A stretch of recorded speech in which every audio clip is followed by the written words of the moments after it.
The next section of our return to Canada includes a 4-day stay at the last RV resort we are going to book as part of this trip. That's right. After this, it's a few more hops, skips, and jumps, but that involves a couple of one-night stand Walmarts as we approach a colder weather, and then a final planned overnight at a Cracker Barrel near the border crossing area. So, come along and join us as we explore the last resort.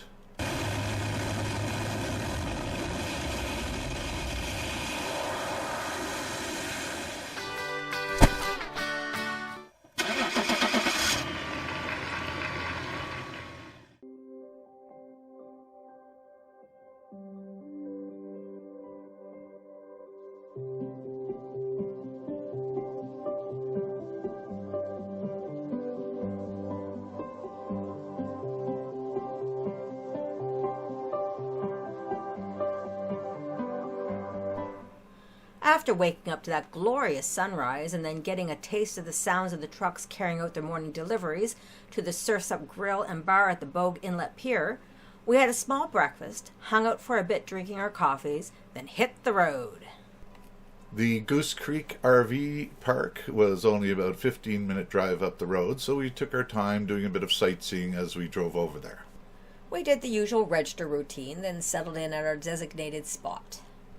And, as usual, I'm sure you already guessed it, what we did next. That's right. We went for a walk around exploring the park. The weather was a bit chillier here, so we didn't barbecue outside during this stay. Most of our cooking was done inside. But we did take advantage of daily hot showers in the heated washroom, shower buildings scattered around the park. During the days when it was warmer, we walked around checking out the various sections of the huge RV park.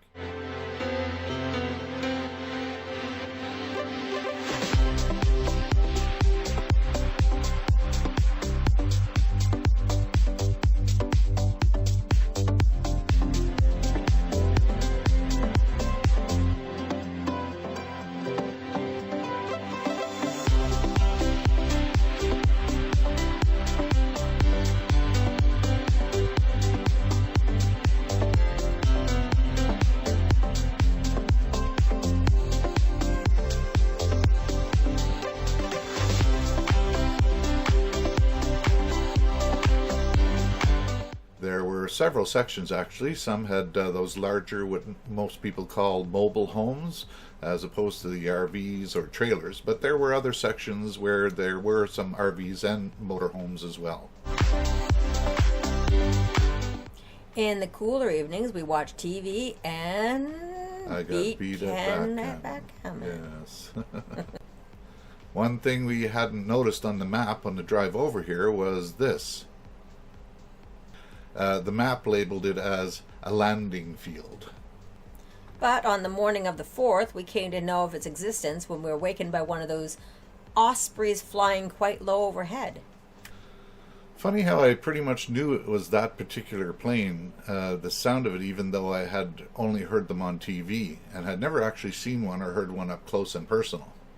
I couldn't remember the name of them until I looked it up later, but I knew it was that aircraft with the props that tilted to go from helicopter style to airplane style. He did run out to see it fly over, but didn't have time to grab a photo. Yeah, that's why I used this stock photo to show what it looks like.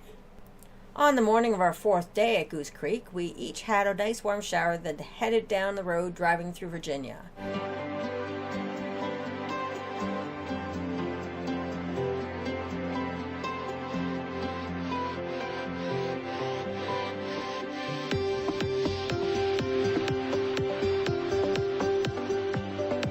We stopped at a KFC for supper, then parked at a local Walmart for the overnight. As I'm sure you all know, you're not always parked at glamorous beachfront parking lots when you are traveling. Sometimes it's the Walmart hotel, which is fine. It's actually great to have that as an option, and we generally show our appreciation by spending some cash as we replenish any dwindling supplies. The next day was another drive towards the colder weather, this time into Pennsylvania, stopping for supper at a Cracker Barrel.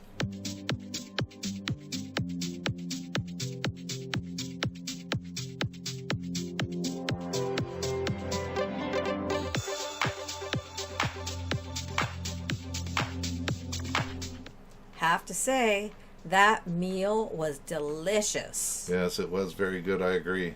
And the price was decent too. After we ate, we decided that since we're not tired and the drive wasn't too long, we would head for the border crossing that night instead of spending the night at the Cracker Barrel. So we loaded up the truck and we moved to Beverly. Not really. But we did cross the border in our RV, then spent the night at the casino, where this trip all began back on October 31st, 2019. In the morning, after stopping for our first Tim Hortons coffee in about 3 months, we set a course for Homus Senior. Before long, we pulled up to our snowy Wonderland home and unpacked some of the stuff from the RV. Here you see just a small sampling of some of the rocks, shells, and sand we collected while on our trip. I'll be able to use these in some art projects that I'll give to family and friends. Oh, and one last thing. These ambrosia apples are absolutely delicious. Very sweet and soft. Unfortunately, we have tried buying some of the same kind in Canada here, but they're not quite the same. They're a bit smaller and not as sweet as the ones we were getting in the US. Still, just as expensive, however. So if anyone comes across a crate of these huge 3438 Ambrosia Golds, I'd be willing to buy them from you. Anyways, that's it for our 3-month Destination Florida Coast Tour. We hope you enjoyed tagging along with us. As we're all well aware, the world was interrupted by a pandemic around the time we returned from our journey, so it was probably a good thing that we had decided we would take a 2-year break from traveling. Turns out we wouldn't have had much choice, but it still was nice to know that we had already planned the break anyways.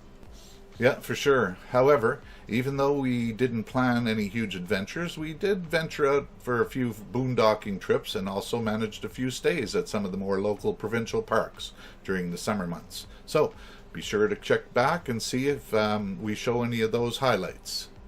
That's right. Thank you for watching, and thank you, Florida, for your warm hospitality. Ciao for now.